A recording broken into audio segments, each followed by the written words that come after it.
Yes, people, welcome to the Biamp PDX Festival streaming across 6 cities.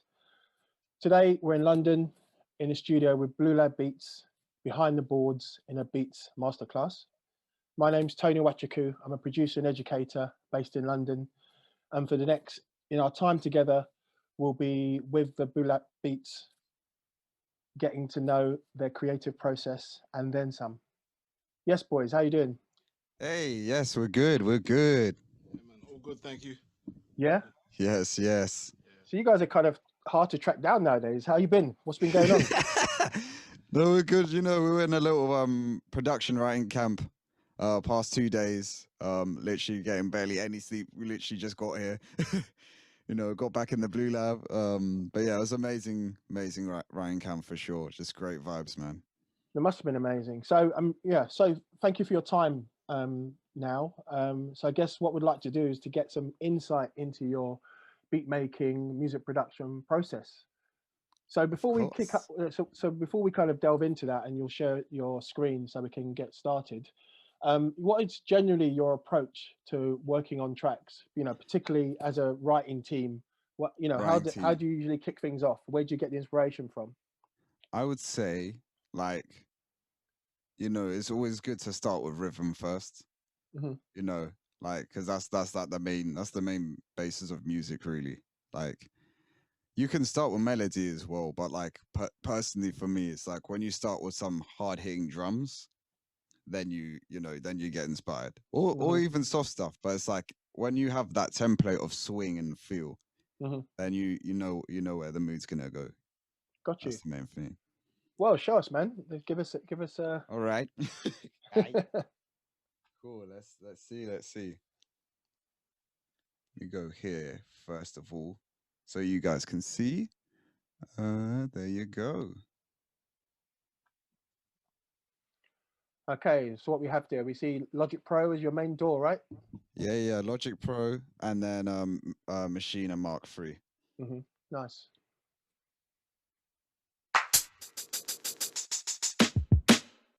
I just like to find just the drums and stuff first, and then get a little vibe going from there. So before you dig in terms of your, what's your approach to building it, getting a kit together? How do you source your sounds? Where do you get your inspiration from there? The thing is, so like, I think maybe 2 years ago, I was just like, you know what, I just need to get all my kits in like group forms in Machine. So I literally do this. There you go. So yeah. So then I have my own user library, and then I just scroll down. Got you. All my kits there. That's plenty. That's plenty. Yep. You spent a lot of time 2 years ago getting that together. Yep.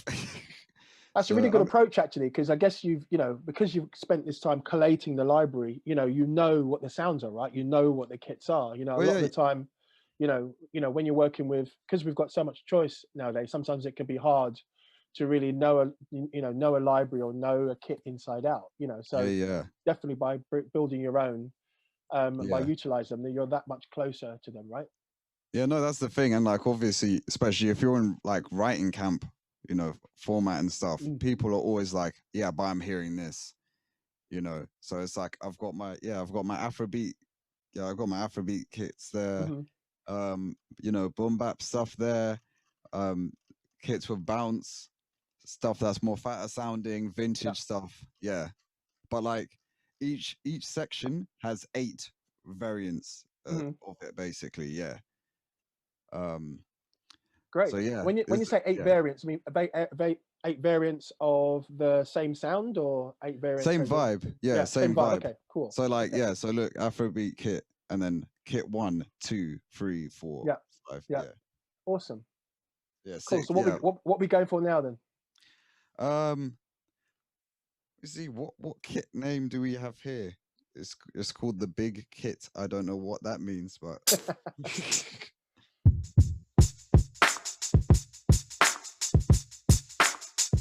okay, let's lay that down. Nice. Let's bring it down a little bit.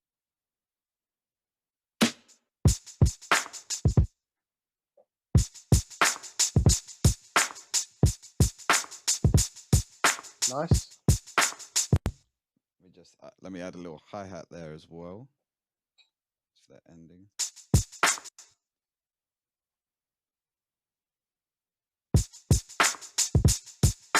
Nice. Now, in terms of feel on the quantize side of things, what's your approach to that? Oh wait, hold on. Sorry, let me just. That's all right. Okay, cool. Yeah. I don't really use it. Like, for example, like, you know, I just I like to just move stuff like manually, just like a little bits there and there. But it's like I always just like to just let it be mad loose at the beginning. And then sometimes I quantize my kick and snare, but like, you know, okay, for example, like, you know, I'd move that a little bit, like, yeah. And then just move that.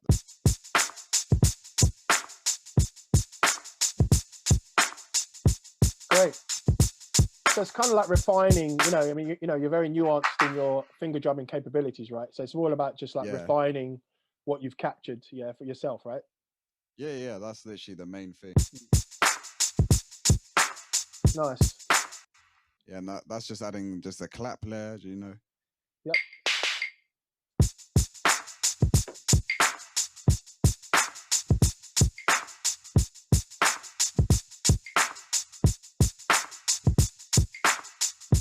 Nice. Cool. So yeah, like that's literally the main form down, really. And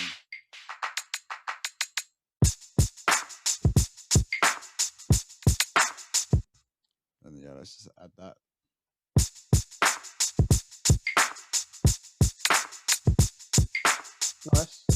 Nice accents there. Yeah, move that in a little bit. There you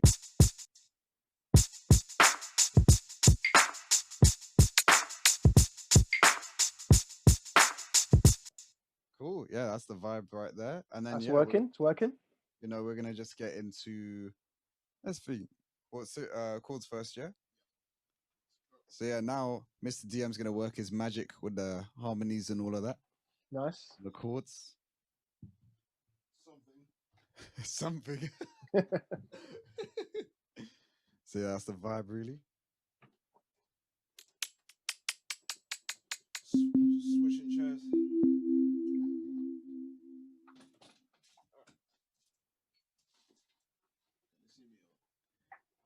Yeah, there you go. Yeah.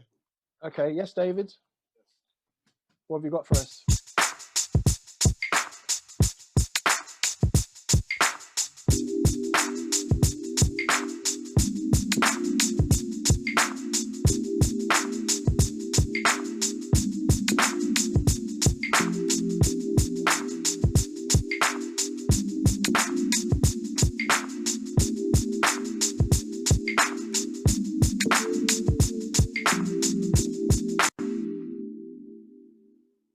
Sorry, That's yeah, cold. vibe. So yeah, just do a bit of comping there. Nice. And yeah, I accidentally recorded that. Whoops.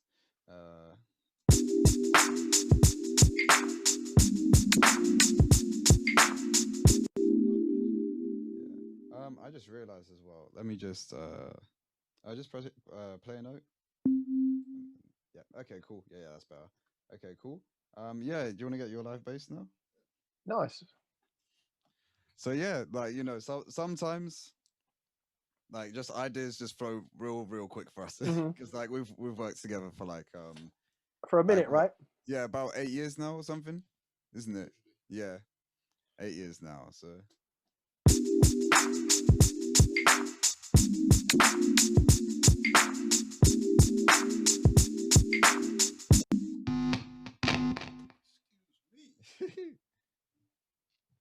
Good old inputs.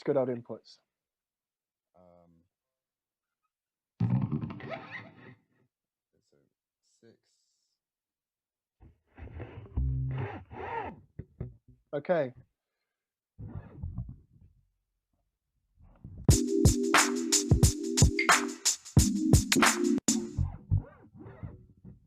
Sorry, let me just do that first. Yeah, that's the vibe. Okay. Sure thing.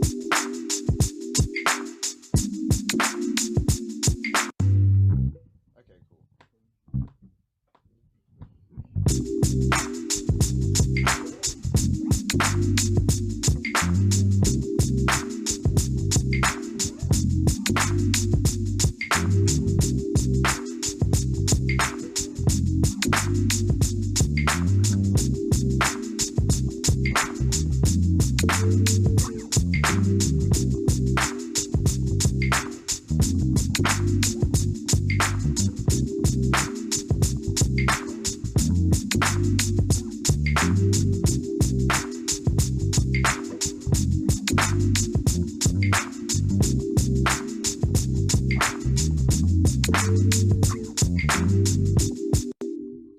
Nicely. That sounds awesome. There you go. Yeah. Yeah, just before we move forward, so just just in terms of housekeeping. Let me save first. Yeah, go for it. That would be useful.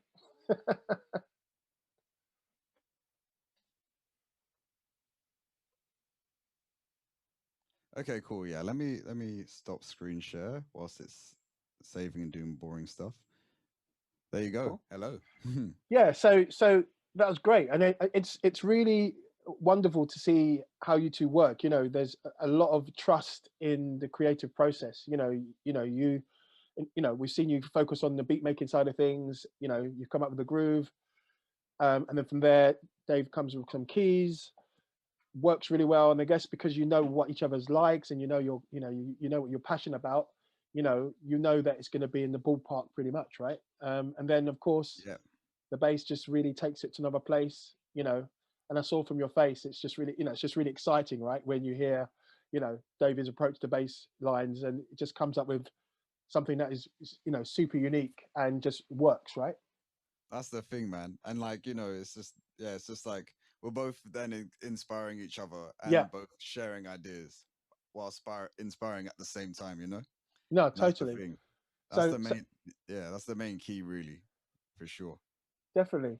So in terms of just while when we'll see when Logic comes back up. See, I could see there that definitely ahead of time in terms of your project setup, any live input. So with the bass, that you'd already had a signal chain there, with a compressor and some bits and pieces, right?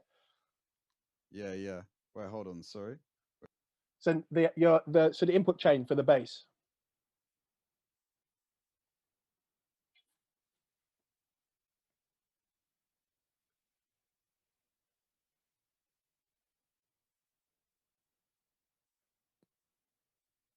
Hello. Okay, we're Hello. back. Yes. We're back. Sorry. Yeah, I just had to do that real quick. No, because silence is golden, right? So it's like yeah, no, my Logic was doing a madness, but yeah, it's all sorted now. yeah, it's all good. Let me just load.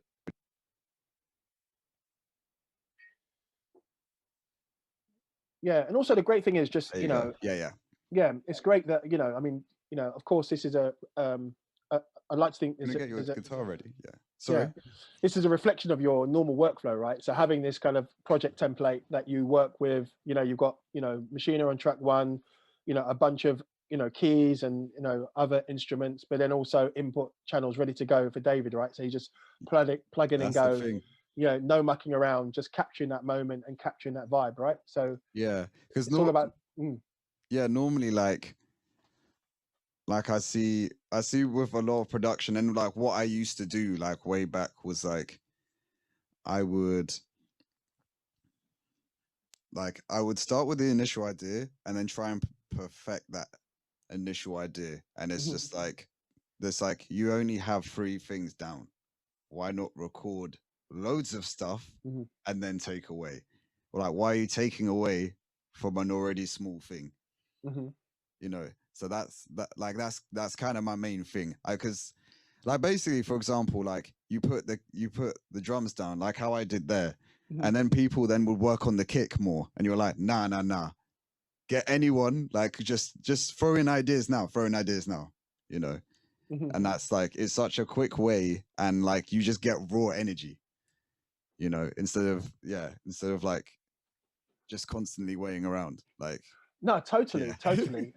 And also it's about preparation, right? Because Oh yeah, that's the thing. Yeah, you spent a lot of time, on the drum side of things. You've definitely spent a lot of time, crafting kits that you're happy with and comfortable with. Yeah, So they're good exactly. to go from their get-go. And likewise, in terms of your selection of sounds, at least in initial stages, there are a bunch of sounds that you're comfortable with and ready to go with, right? Rather than spending a lot of time, searching for the right sound. Do you know what I mean? You kind of, again, Exactly. it's a really active, energetic, as you're saying, just in the moment way of Yeah. working, right? Which is great. Yeah, because obviously, like for me to plan like a drum kit, and like that's me going through loads of royalty-free samples and stuff, and like most of them being absolute trash, Hmm. and like me like then mixing them and then being like, okay, cool. So that's the thing. I've already done the mixing like with Yeah. certain drums and stuff beforehand, before I even enter the session, and like, but that's me spending 4 hours just like all of them little details. So then when I go in a session, stuff just sounds great Yeah. Yeah. already, No, it's great. Okay, so let's look at the bass again. Yes. So if you're going to share your screen again. Yeah. Of course. There you go. Wicked. So yeah, just very briefly, what have you got on the channel of the bass? So I did have iRig, but I still need to learn how to use iRig on bass, because not iRig, sorry, guitar rig. There are good settings. It's just like, I think like for me, for hip hop, it's like they're a little bit tingy, which isn't my liking. So yeah, just light compressor. Yeah. So yeah, light compressor. Bit of API there. Yeah. Yeah, and then supercharge native. Because just this bit of drive, right? Yeah, it's fantastic on it. Yeah. And then this is actually made by my mix engineer Rob Shirelli. Okay. Shout out him.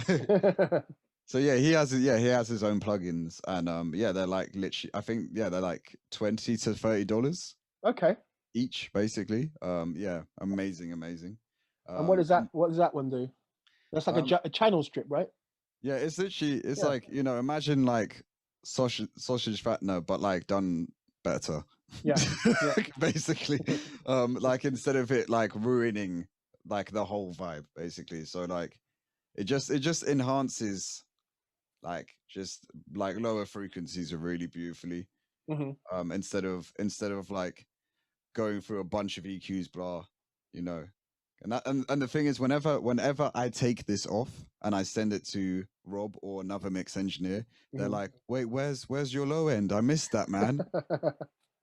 And I'm like, sometimes these things are amazing, Sure.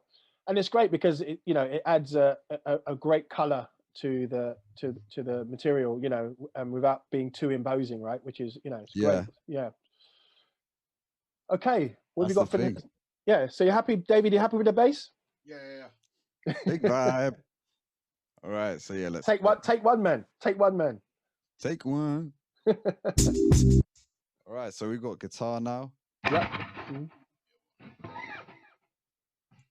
You got the idea? Yeah. All right. Mad. Okay.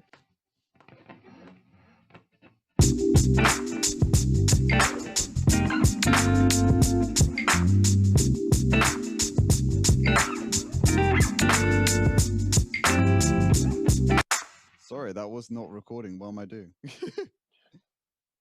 There you go. Cool.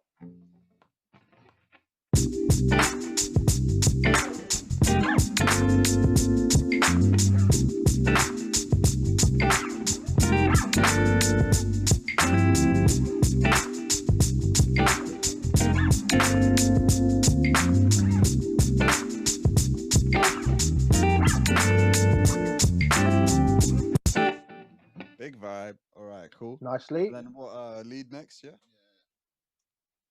We should probably do like a joint lead or something. But yeah, we'll do on guitar first, and But let's add some wah-wah actually. All right, filters. There you go. Test that.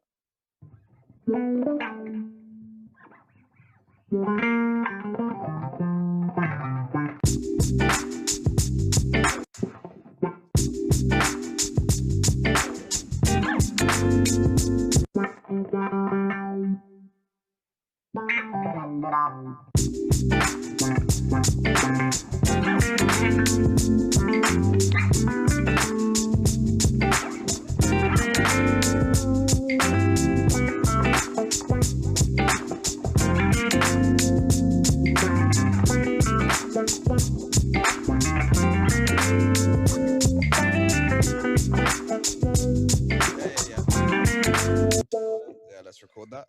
That's working.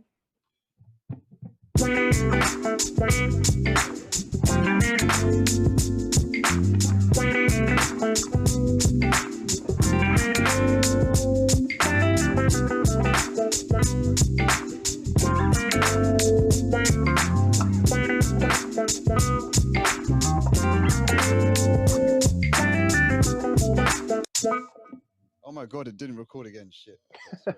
There you go. Sorry, I'm getting too hyped. Focus. Focus. Yeah.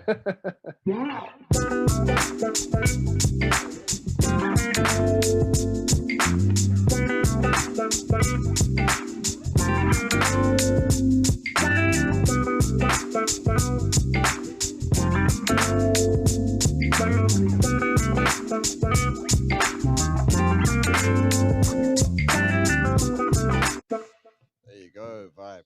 Nice. Yeah. And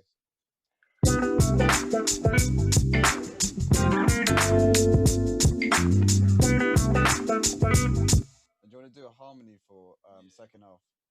So then. Yeah. All right, cool. You ready? All the way. Just for second half.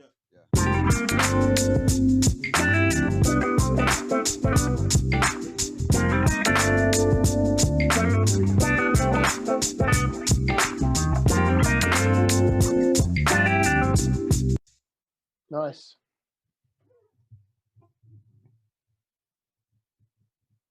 Cool. Do you want to go on Juno? Yeah. Okay. Yeah. I'm gonna take Cool. this It's one. coming along nicely there. Yes. Thank you. Let me just see. So you're gonna see my back. For a while, anyway.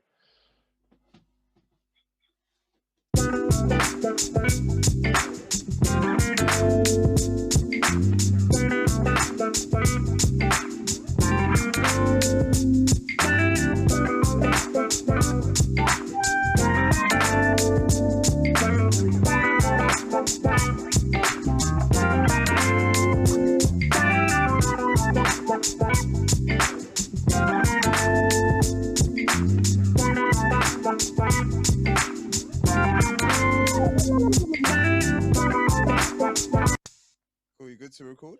Yeah. All right.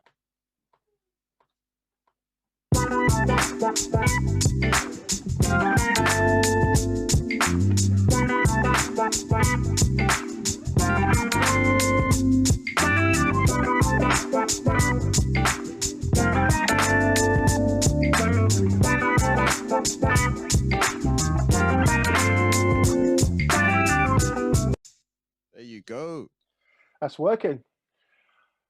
It's really wonderful to see the trust that you have in each other when it comes to compositional elements. Yeah. And as you said, that you've worked together for such a long time, and you've got a lot of respect for each other's ideas, and it just feels really, it's just really refreshing. A lot of the time, as you know, music can be this. It should be this. yeah, exactly.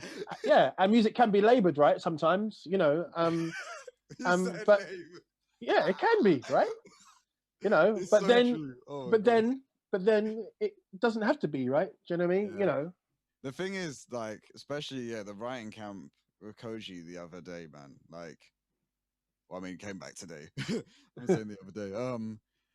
Like, everyone's vibe was just like everyone just had such high trust. Amazing. And, like, everyone's worked with such massive people and everything. I mean, yeah, the producer Swindle. Mm-hmm. Yeah, he was there. Amazing. Him, KZ works for Koji a lot as well. And it was just everyone was just so excited to work together and like with each other, and just like, and there was two separate rooms going on at the same time as well, two separate studios. It's just so mad, so sick to watch. And I mean, it's just yeah, it's just really, really, it's good to be reminded that working together, working in collaboration with people, working with other human beings, it's something, it's such a blessing, particularly with the kind of world that we've had the last year or so. You know what I mean? So, really looking forward to seeing the outcome of that. So just a quick question to David, really. So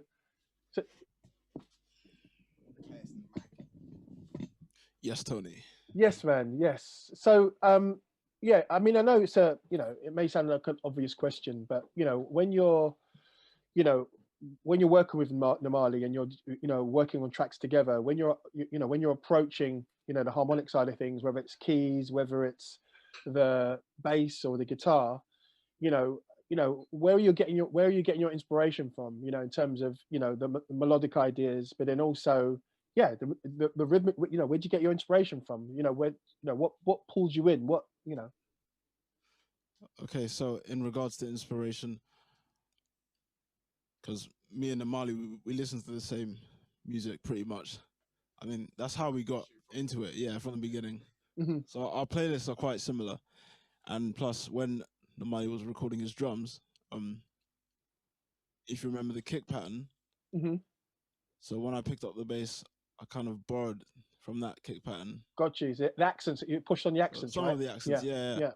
And then I used some of the accents, and then also I tried to take it somewhere else, if you know what I mean. Of course. So on the bass, I was playing doom doom doom doom doom doom. That's where I went. Yeah. And in terms of harmony, so I would borrow from a selection of some of my favorite songs in my head and try and piece it together in some kind of weird way. So I think before, when you guys were talking, I was kind of in the middle of figuring out chord progression. So yeah, it's kind of semi-natural. So yeah. Semi-natural. So all the calculations and transformation of inspiration, and you wanting to add something different, all comes together in your performance. And just to be super clear with both of you, I mean, this is all one take business, right? Is this standard procedure? Pretty much so. Yeah. I mean, so what I had to do in my head, I had to pick a song I'd like. I wouldn't say borrow the chord so much. Maybe I'll borrow the first chord and then try and do something rhythmically different with it. Because as you guys said before, rhythm is the most important thing in music, over harmony, over melody. Like, rhythm is the most important thing. And drums and the human voice, I believe they're two of the oldest musical instruments in the world. Of course they are, yeah. Way back when, before. And there was little flutes and stuff as well. Indeed. But yeah, that as a starting thing. Percussion and percussions and the voice that's where it all started. And especially like when I went to Cuba, and when I went to the Afro-Cuban areas and stuff, and just seeing because obviously in Western world and stuff, like when people try and attempt Latin sometimes,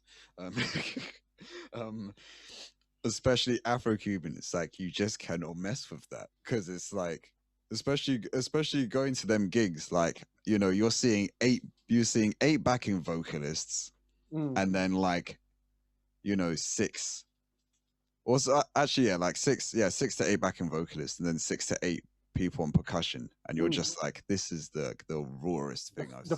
The fullness, yeah. I mean, it's amazing. Exactly, and it all comes from Africa, right? It's all the That's roots what of I mean. it is in So, and I think there's definitely something to be said about traditions that are carried on and and celebrated.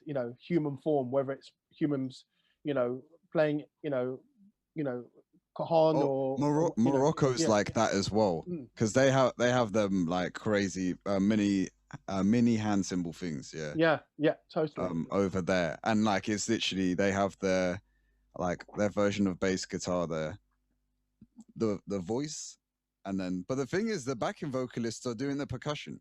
Hmm. And that to me, I'm like, and them understanding different time signatures whilst like singing. It's just like, my God, man. Exactly. And it's great that we're all able to really embrace influences and personalize them and make them our own, right, and bring them through into Yeah. our own music, which is obviously a blessing. So in terms of this track, Yeah. where would you go next? Probably like, let's see.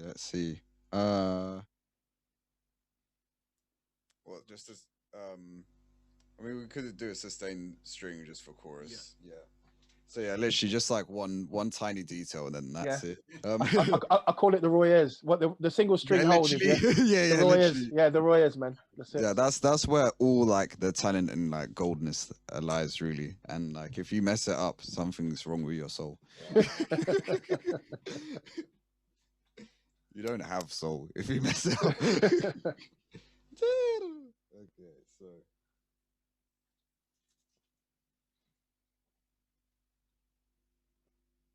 loading. Indeed. Yeah, do it, man.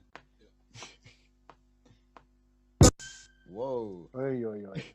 I messed it up. No, I'm joking. That's it. It wasn't some buffer override business, no?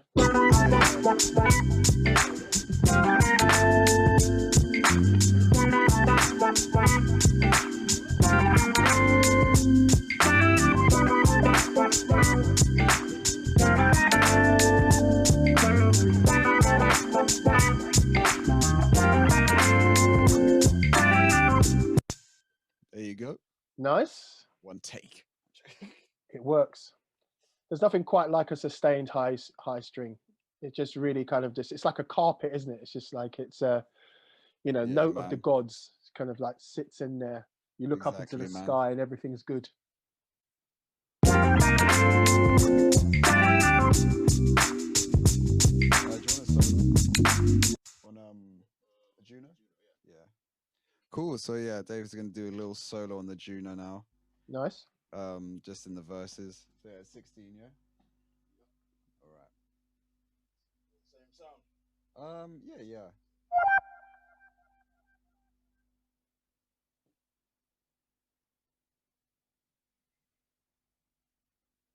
1, 2, yeah. So yeah, if we just bring it up a little bit. What they're going to come up with. Let's see.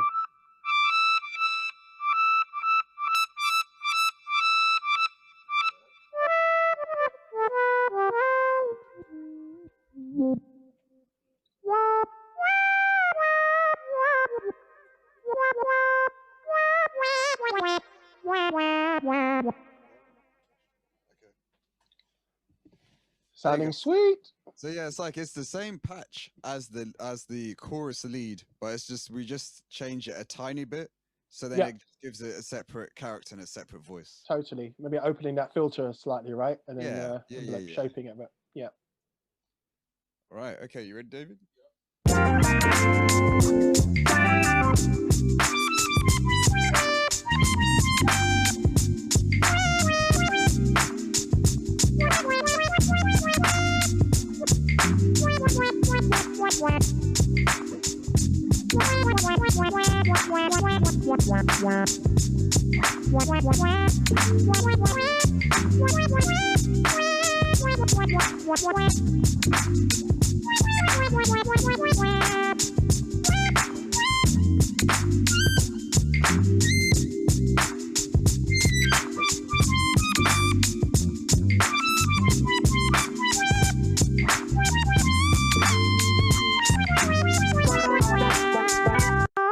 Great.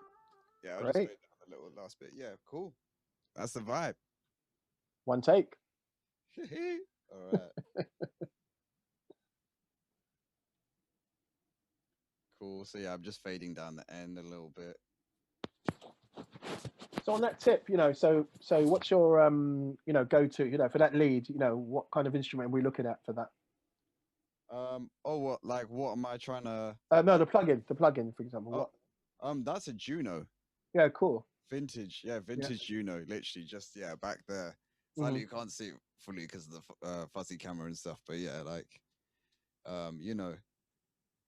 vintage stuff just always wins, especially when you're like trying to get like the filter like wah pop like with synths. Like, yeah, it's just like digital. It just doesn't get that same thing. But if you want mellowness, like for example,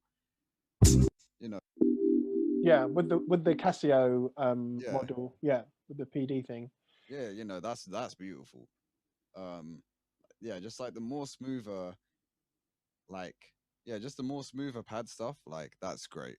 For digital. And like obviously if you want dance or techno, obviously digital is like yeah. But I mean even then still actually if you're if you're doing old school like Detroit techno, that's the analog land there, like and they take that so seriously. Like they're just like, nah, if it ain't analog, I'm out. Hip hop is the same, but especially like to like that techno side and stuff. Just Detroit especially. Yeah, but there are some plugins that are close though, right? There's some plugins that are close to it. Oh yeah, definitely. Yeah, definitely. I mean, there's a free Juno there's a free Juno chorus actually. I use sometimes, yeah. That stuff's incredible. And then yeah, I think now someone's created a VST for Juno, and it sounds really accurate. But I still prefer the real thing, definitely. Well, you've got the choice, right? You've got the choice. Yeah. So. But if you like, it's the thing of if anyone watching it, I think you can find it really easily online, just Juno VST, and then like it should pop up, and I think it's like 80 quid or something. Like, and like it sounds really similar, so I'd strongly suggest getting that if you want to get into like synths lightly and stuff, definitely, for sure. Awesome. Okay, so where we go next? I mean, it sounds pretty.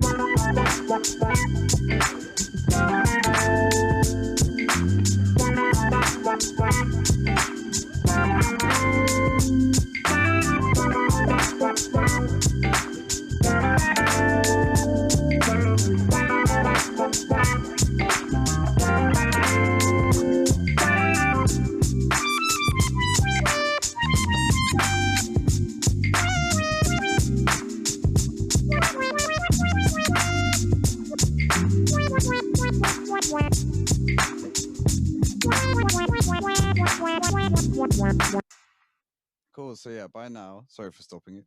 That's right. But yeah, by now, that's so lucky. Yeah, okay. Yeah, all of them drums are in one group, which is great. Okay, cool. So what I do quickly and like just for like mixing and like just getting even better bounce. So I'll delete all of that, and then I go to export audio. Oh shit, what kit was I using? Big, right? Do you know what? Okay, actually, because I'm not using any kits and I can just load them up again. I just go there, export, and then go to there. So before you do export, I mean, typically in terms of your drum grooves, in terms of having adding accents or fills, these kind of things, what's your take? What's your take on these elements? Fills, like for example, a track like this is mainly about groove and pocket. I'd do like drum dropouts, so I'd be taking away. Yeah, kind of hip hop style, kind of muting on the 4, coming back on the 2, kind of thing, right? Yeah. That's mainly what I'm doing for sure. Because like when you're, I think sometimes as well when you're adding like fake electronic feel sometimes. I mean, like I've got great sounding like toms and stuff on this, but like yeah, sometimes it's just good to be simple. Like, you know, like if I was like for this track, I wouldn't be using toms really. Like in a live edition maybe, but like even when Blue Lab was doing gigs, before the craziness, you know, what's that? The our drummer Isaac, Isaac. yeah, Isaac, shout out Isaac, man. You know, we let him only have, you know, kick, snare, high tom, low tom, to crash. Like it was very, very minimal like, kit. Yeah. Yes, literally. Again, I guess it's copying that. You know, again, it pays homage to that hip hop aesthetic, right? You know, just focusing on the groove, you know, kick, snare, and the hi-hat, as certain Q-Tip says. Yeah, That's focusing, you know, and just focusing that groove, right? That tight pocket. Exactly. Like it's just because it's just when you go into too much detail, it just gets really annoying, and it's just like I want to hear the song. Yeah. Just like it's like I understand you care about your drums, but chill, man.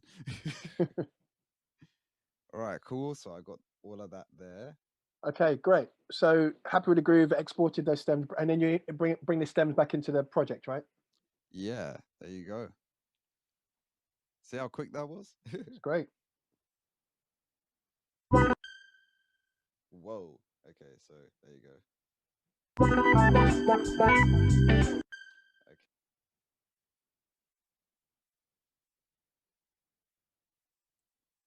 Where am I? There you go.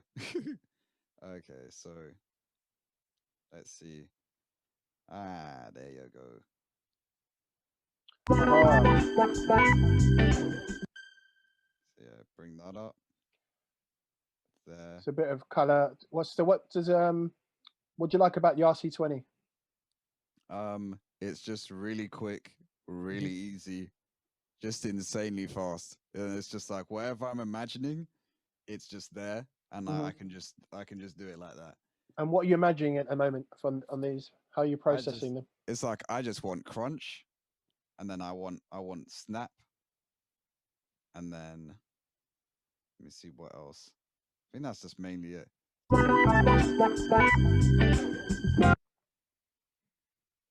Cool. There you go. Yeah.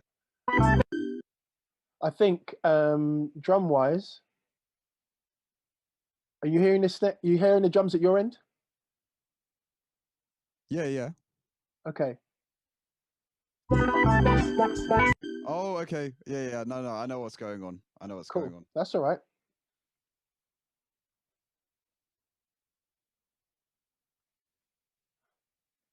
There you go.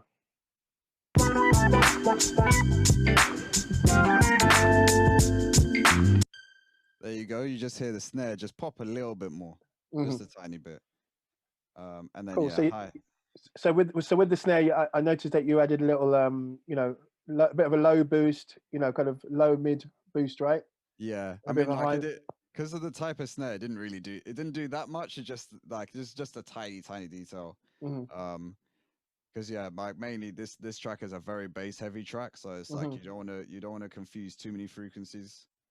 And yeah, also I'm still learning how to mix still.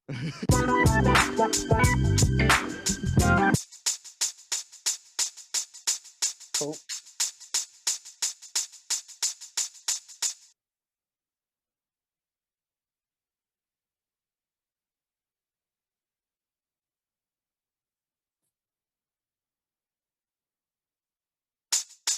Nice. So a bit of transient shaping there. Compression and transient shaping. Cool. Yeah. Nice. Yeah. So now the kit's just even more tighter.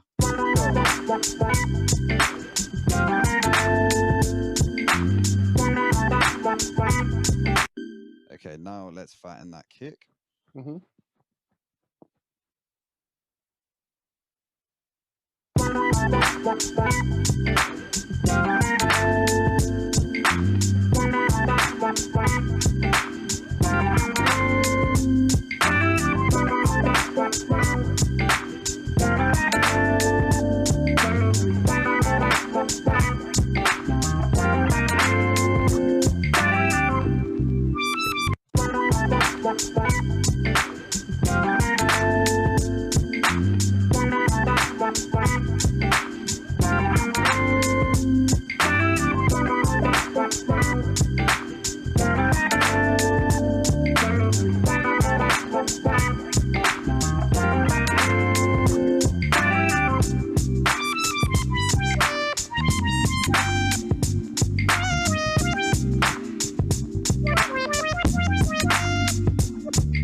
I'm sorry for the mix engineers that I'm annoying.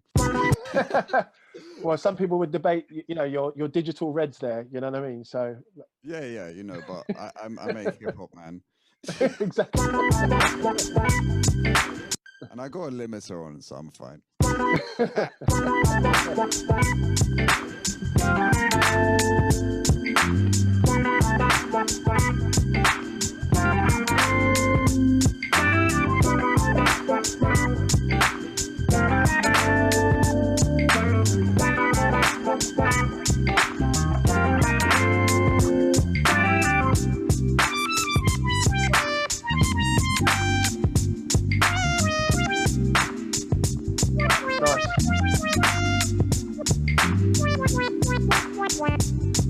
Sounding good. So yeah, that's the vibe really. So yeah, I just do a tiny bit on the drums really. Yeah. Just to tighten up and just build more vibe. Nice. And just one thing on the arrangement. I just you know, I've noticed that, you know, you were also, you know, recording David and arranging as you were going. Do you know what I mean? So did you have a you know, part of the arrangement in mind when you were as you're recording? Yeah, like whilst David's soloing or do his thing, it's like how he explained, like whilst I'm making the drums, he's thinking of chords. So then like when he's doing his thing, I'm thinking of the arrangement. Yeah. And my attempt on like, okay, should I mix it here and like this and this, you know? So that's so like but that's from working together for 8 years great. pretty much. Yeah. It's like tag team, ping pong. Exactly. Relay race business. No, it's good. So yeah, and then now this you know, good bit of a typical lo-fi source right here.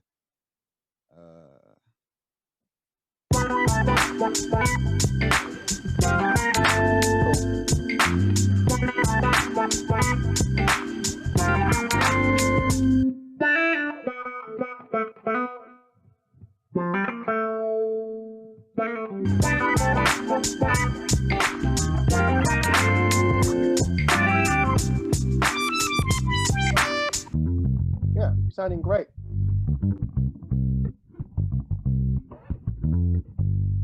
So let me ask you a question. You know, when you're building tracks in this way. Hello. Yes, hello. yeah. You're in the zone there. No, it's cool. So this is a question to both of you. You know, when you're building a track, when you're building a track in this way, you know, we've seen you build this track from scratch, and it's great, and it's been relatively effortless and relatively easy. You know, a very comfortable, a fantastic experience. You know, how do you know when it's done? You know, how do you know when it's ready to go? I think it's kind of like we'll add loads and loads more, and then take away, and then it kind of then just gets to that point where it's just like it's like, okay, like can we hear anything else? Then when it gets to no, then it's stop. Basically. Yeah. Case of listening to the track over and over. Yeah. So listening back to a track, seeing if there's anything that can be added or taken away. Yeah.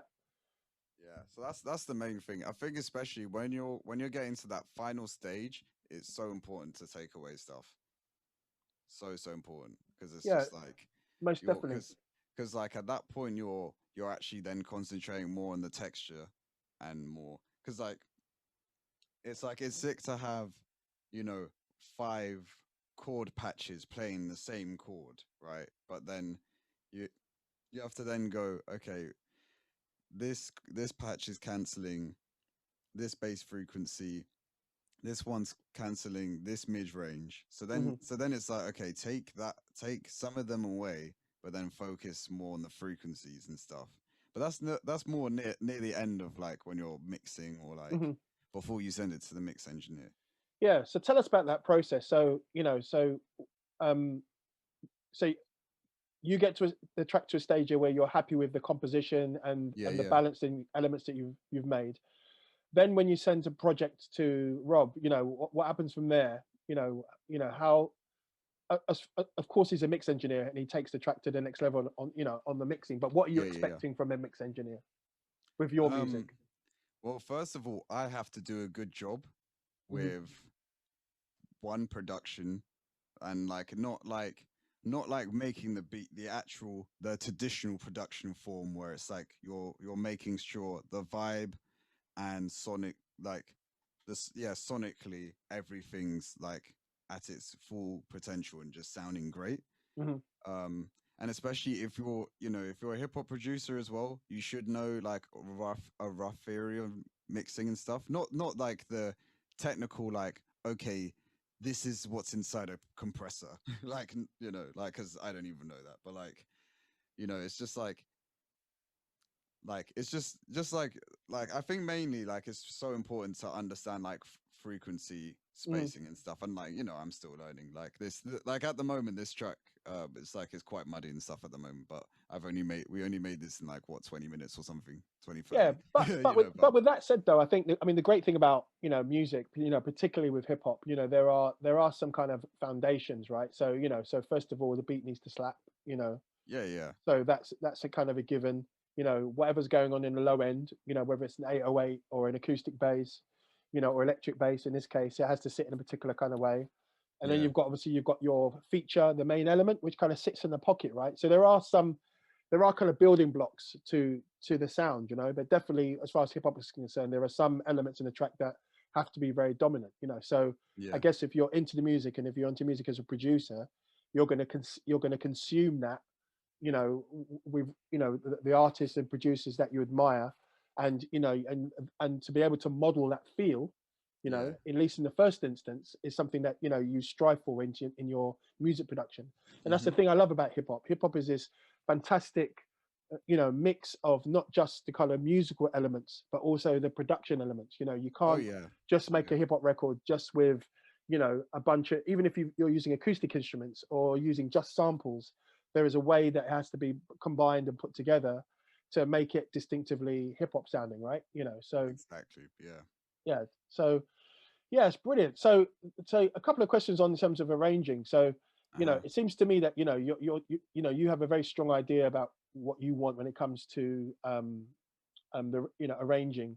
Are there any times when your ideas conflict? So maybe there's a David wants to solo at bar 72, for example, and you're like, no, it has to be at bar 65. How do you do it? How do you deal with conflicts like that? We Or just shout at each other.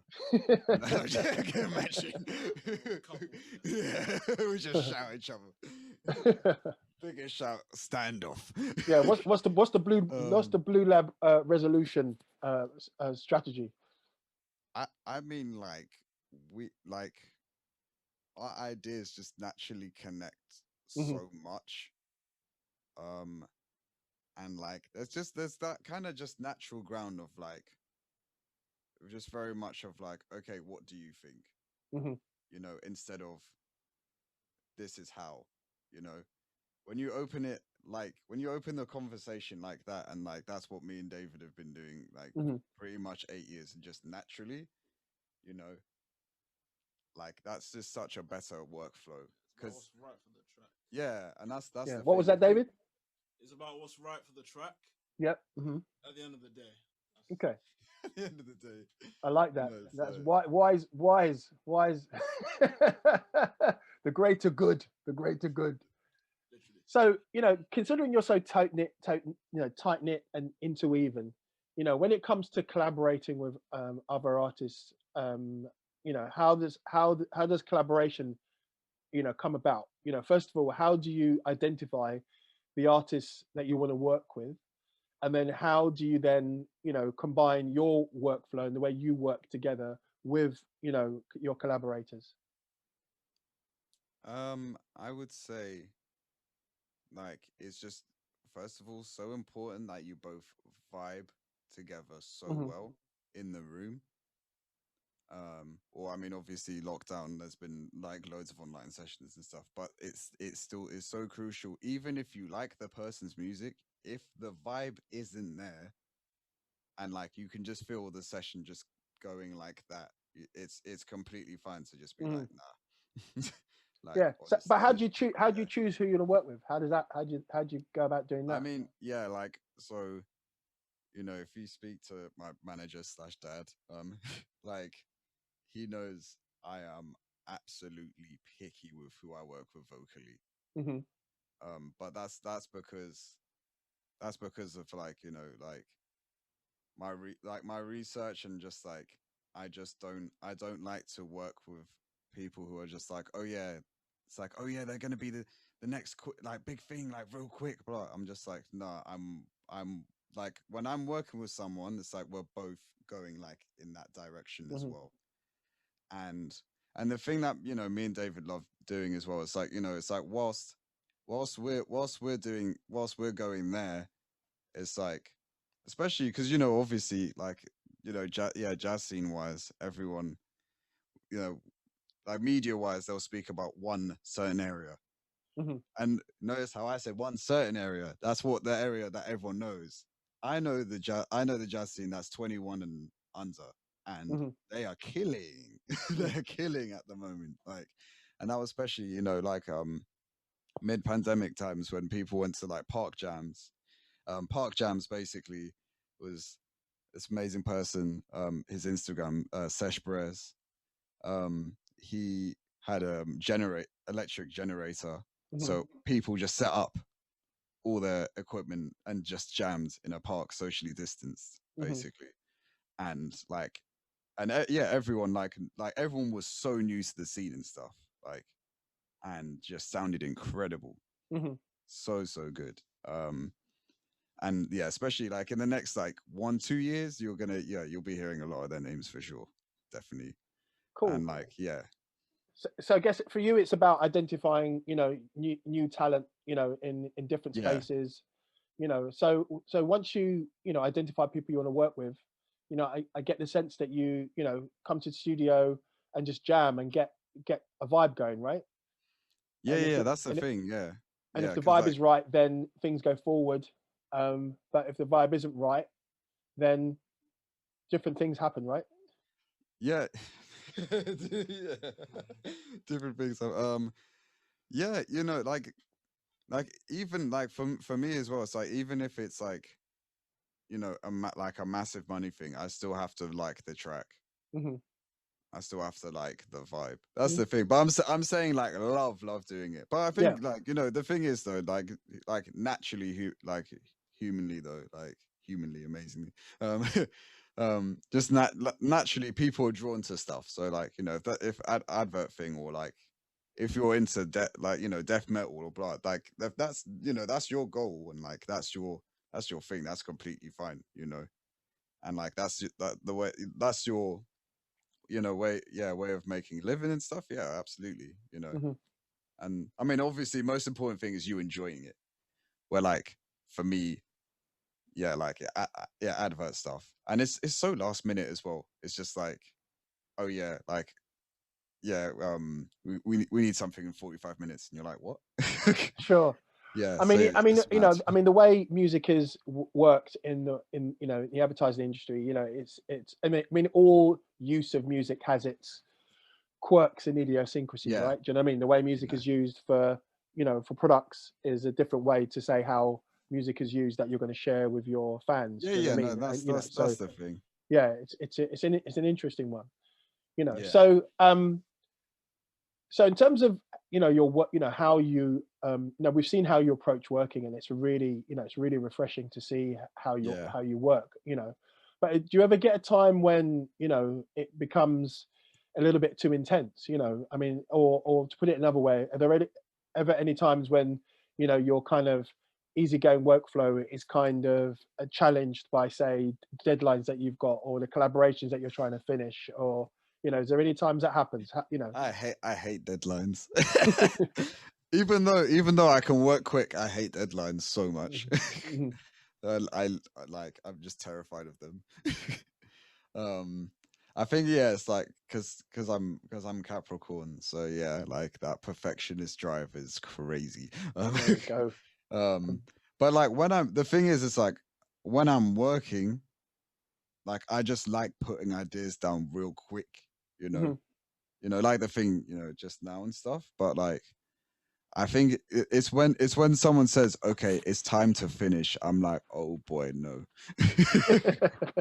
But the thing is, I mean, yeah, especially from lockdown, I've really learned to get a lot better with deadlines for sure. Okay.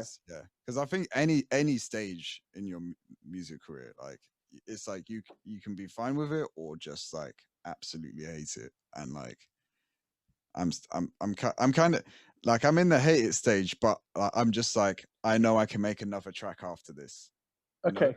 And Okay. that's the most important thing when you're getting into that perfectionist area, like, and you're just like, yeah, but this is my baby here. You're like, it's like yes, but also like your main child is like the music that's in you, and you're gonna just keep on, you know, you're gonna keep on, you know, making and inspiring and blah. You know, that's the Yeah. most important thing. You're gonna be learning stuff more and more. Hmm. And then when you're, you know, when you're just set back on just the one tiny thing you're just perfecting, it's not worth it, you know, sometimes, honestly. Like it's just important. It's important to get to that deadline and just slowly not be like, oh no, I'm bad for not realizing it. You know, just slowly just be like, actually, I'm gonna learn something sick Hmm. for the next track that I'm gonna do and the Yeah. next album. It's all building blocks, right? It's all Exactly. building blocks. So, so what else are you guys working on at the moment? Woo. Um so yeah, we just came back from Ryan Ryan Camp with Cap, yeah. Koji Radical. There was some absolutely amazing people there. Um Amazing musicians, amazing rappers. Yeah, it's really sick. There was a chef there the whole time, so that was amazing. Can't be bad. Free food, you know. Mhm. Tastes great. Mhm. So yeah, that yeah, we're doing a lot of Afrobeat work. Okay. Or Afrobeats, sorry. Mhm. Um and like that world is just like just so amazing, Yeah, it's so really exciting. I refreshing. mean, it's really exciting. I mean, it's really refreshing.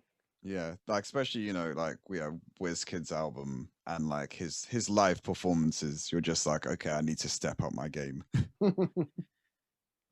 Like yeah, like when we did like the first like I think it was like a day after Kid album released. Me and David just listened to it the whole way through. We're like, okay, cool, this is serious. Like we need to step up now. Like, So, but yeah, with with Afrobeat in mind, do you see your approach to writing and production as a kind of like this is our Afrobeat thing, or are you look at it from a place of hybridity? Do you know what I mean? Are you interested in creating kind of a a hip hop Afrobeats hybrid jazz thing, or are you going like this is strictly like Afrobeats?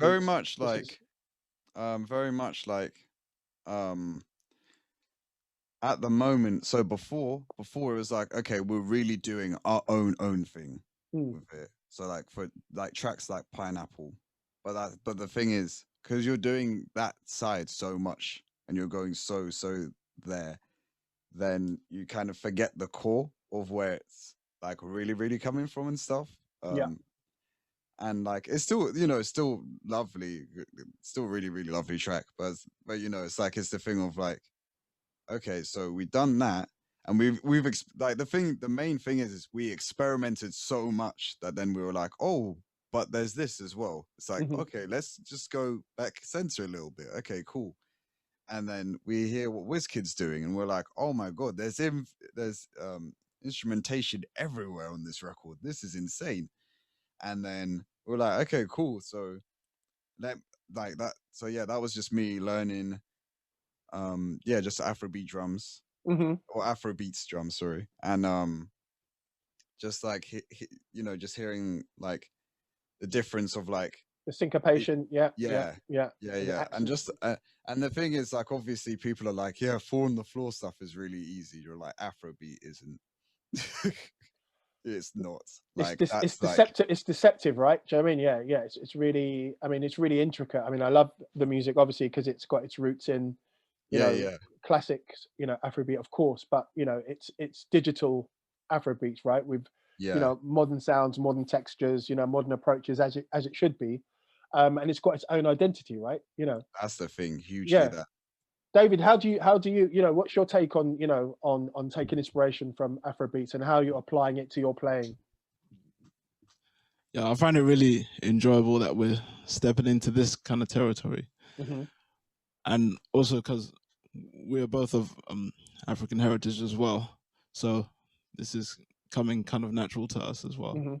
Nice. Yeah, and in terms of Afrobeat, so the old schools like from Fela Kuti to Tony Allen, William Onyebo, Charles Onyebo, Bolo Johnson. Those are some of my Afrobeat influences.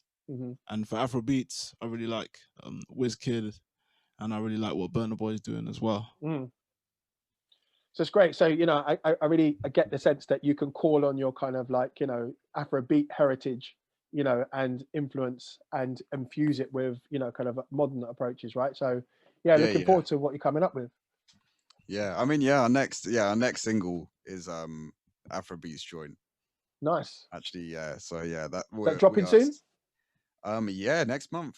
Nice. Yeah, next month. Yeah, really, really excited for that. Okay. And released with Blue Note Records. It's just crazy. Exciting times. So guys, Namali, David, this has been amazing. Thank you so much for your creative insight and for the culture insight. Look forward to hearing from you soon. Thank you everyone for joining us. This is Tony Nwachukwu and Blue Lab Beats signing out. Enjoy the rest of the festival.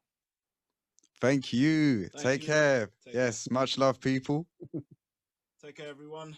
Nice.